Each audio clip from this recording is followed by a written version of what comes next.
Comme vous l'avez vu, bon, je crois que j'ai trouvé une solution. D'abord, comme vous l'avez vu, la pâte à masquer, toujours faire des essais. Ça ne veut pas dire que ma pâte à masquer n'est pas forcément utilisable.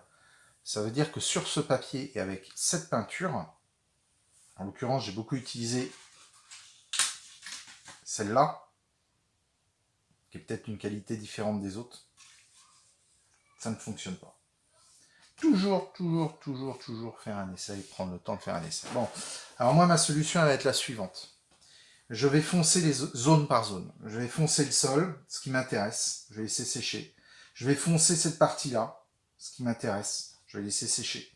Je vais foncer là entre les deux parce que la bande là, elle descend, hop, elle tombe sur le canapé, elle passe derrière mon personnage. Et elle réapparaît ici. Et ensuite, une fois que ça sera sec le bas, je vais mettre de l'eau sur la partie haute.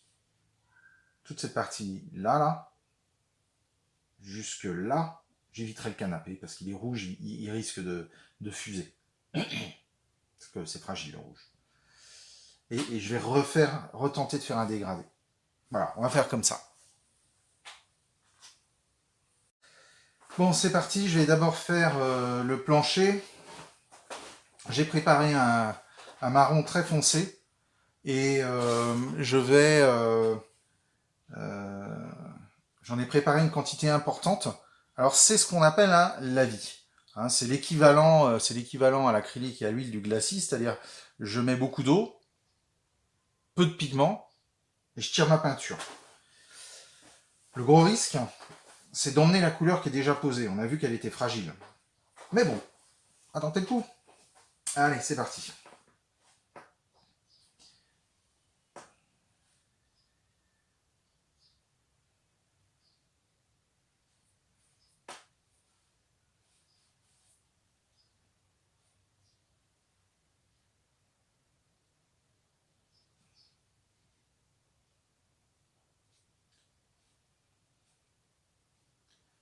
Je lis les deux, j'en profite, hein, je repasse sur voilà,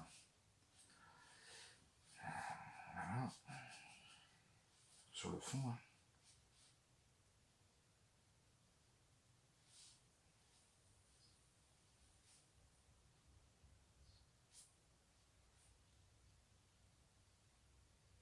Ok, ça c'est ce que je voulais faire.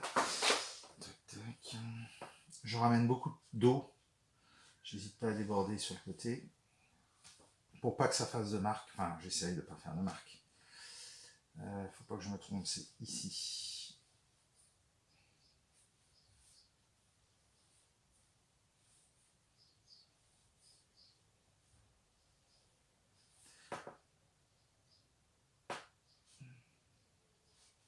Alors je sens quand même hein, que ma peinture est extrêmement fragile.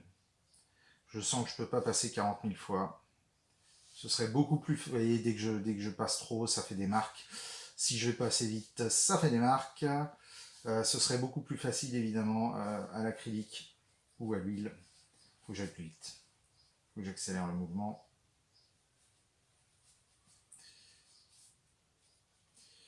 Et j'ai dit que le dernier, il passait... Merde, hop. Le dernier, il passe par là. Tac.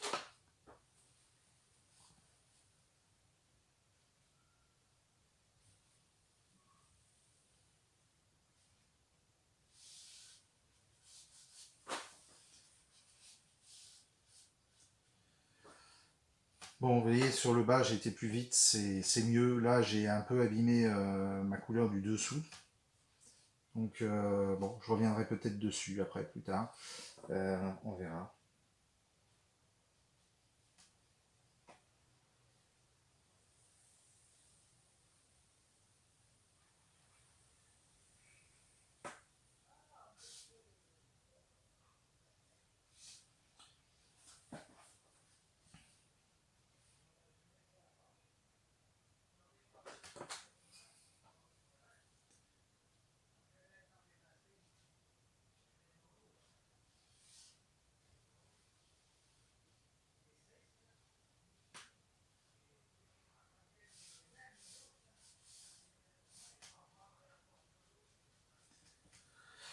Et voilà. Donc, c'est un peu l'idée, hein. Créer une marque comme ça, qui va donner l'impression qu'on a Alors par contre, ça fait des marques partout. Bon, ces marques, j'ai quand même été assez vite. Elles sont dues malheureusement à la qualité de mon papier. J'ai atteint les limites du papier, mais bon, ça va faire des nuances qui pourraient être intéressantes. Pourquoi pas, vous voyez, même là, j'étais bien net, et puis après, hop, ça devient un peu bizarre. Voilà. Donc vous voyez, d'un seul coup, on a quand même quelque chose qui est intéressant en termes de force de lumière. Donc je vais essayer de faire la même chose ici, et ensuite je vais revenir derrière. J'ai préparé une grosse quantité de peinture parce qu'il ne faut pas que je tombe en panne. Donc je vais faire cette partie-là.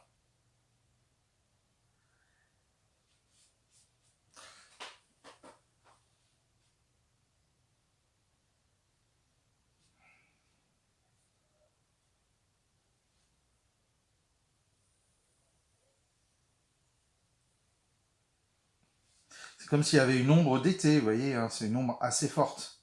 C'est ça l'idée.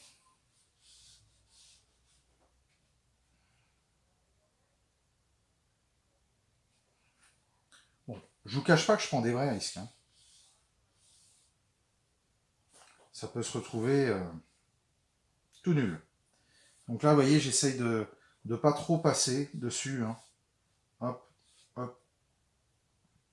Et puis après, je vais laisser. On a toujours tendance, on a toujours envie de revenir toucher, mais faut pas. Voilà. Donc, on a ça, tac, qui remonte ici, tac, tac, tac, et ensuite ça va repartir par là, et ensuite on aura des ondes qui vont descendre par là. Bon, j'aime vivre dangereusement.